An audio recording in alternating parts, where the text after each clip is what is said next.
Hello friends, today we will discuss about derivation of Gibbs-Helmholtz equation from the first law of thermodynamics. So as we all know, this equation delta G is equals to delta H minus T delta S. This is called Gibbs-Helmholtz equation, and let us see how can we derive it using first law. So Gibbs free energy, it is a thermodynamic quantity of a system. This part is very important. The decrease in whose value during a process it represents the amount of maximum possible useful work that can be done, and this work done is called Gibbs free energy. So delta G is represented as negative of useful work done, and this work done must be non-expansion work, because work is of two types: expansion and non-expansive. So this gives free energy work, it is negative of the work done, and that work is non-expansionary in nature. So from the first law, we know that Q is equals to U plus W, or delta U plus delta W. So from this relation only, we are writing Q is equals to delta U plus now W. It has been differentiated in two parts. First work done is expansion, second one is non-expansion. So if I write it here, Q is the absorbed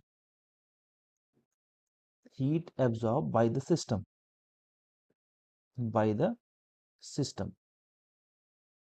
and delta U is the change in internal energy. Change in internal energy. Only change is important, because internal energy is sum of all these energies which cannot be calculated precisely. W expansion, it represents expansionary work, and this is non-expansionary work. So now let us derive this expression. So pressure, at constant pressure, what we can write, at constant pressure, this Q becomes because at constant pressure, this expansionary work W expansion, it can be written as P delta V. So this is expansionary work. So when pressure is constant, I can write work done as P delta V.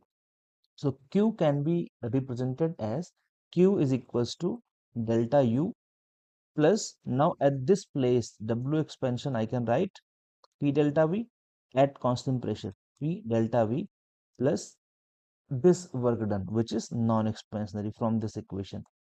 So W, which is non-expansionary, I'm writing it as NE, non-expansion work. So this part, delta U plus P delta V, it is what? It is delta H. So I can again rewrite this equation as Q is equals to delta H plus W, which is non-expansionary. Now, from for a reversible change, for a reversible change,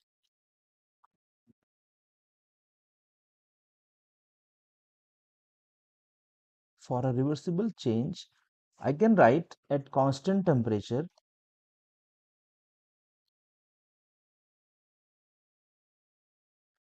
for a reversible change at constant temperature, what is entropy? Entropy is represented as delta S is equals to, for any reversible change, I can write it as Q reversible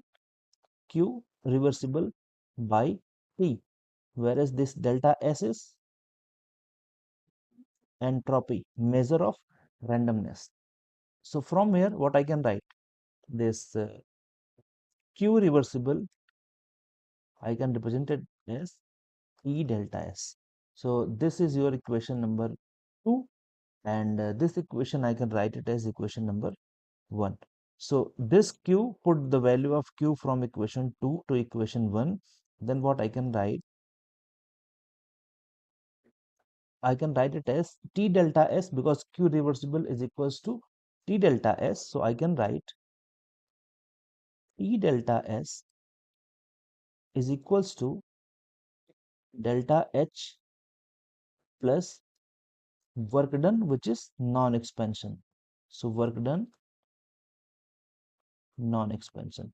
So now because I have to make this work done non-expansion negative, because this is what it means delta G, negative of non-expansion work. So if I change this sign, change the sign, so it becomes, so if I take this non-expansion work to this side, it will become minus W of non-expansion. This will be delta H remains as it is, minus, now if this T delta S goes to this side, it will be minus T delta S. So what is minus W of non-expansion work? It is nothing but minus negative of non-expansion work. This is delta G.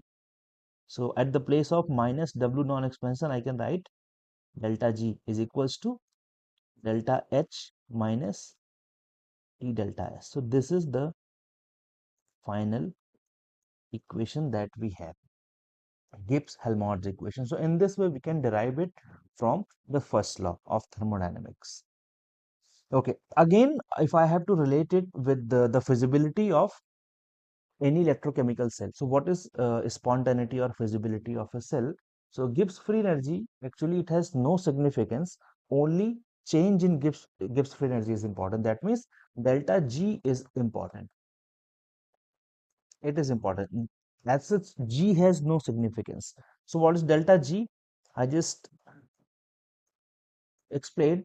Delta G is negative of useful work done by the system. Done by the system. This is the definition of delta G. Now, now think about any electrochemical cell. For any electrochemical cell, if delta G is negative, that means less than 0, then only we say that process is spontaneous, because delta G must be negative for any spontaneous reaction. So if that reaction is spontaneous, that it means delta G must be negative. And if delta G is negative, then I can write delta V, or I can write EMF of the cell, E cell. This must be greater than 0, because if E cell is greater than 0, that means any cell having positive EMF, then only the reaction will be spontaneous. So these two terms, delta G less than 0 and delta E cell or E naught cell greater than 0, are same. Now in electrochemistry, what is G? Previously, we have defined delta G as negative of useful work done by the system. So in electrochemistry, delta G is nothing but the negative of the work, and that work is electrical work. Now the question is, what is electrical work? So if I have to write the formula, we know that potential difference, that is delta V is equals to work, which is W, divided by charge. This is the formula that we know. Charge is Q. That means from here we can write W is equals to, or work is equals to, charge Q into delta V. So this equation is important. Make it as equation number 1 or A. Now just what happens in any electrochemical cell? We have two electrodes. Suppose this is one electrode,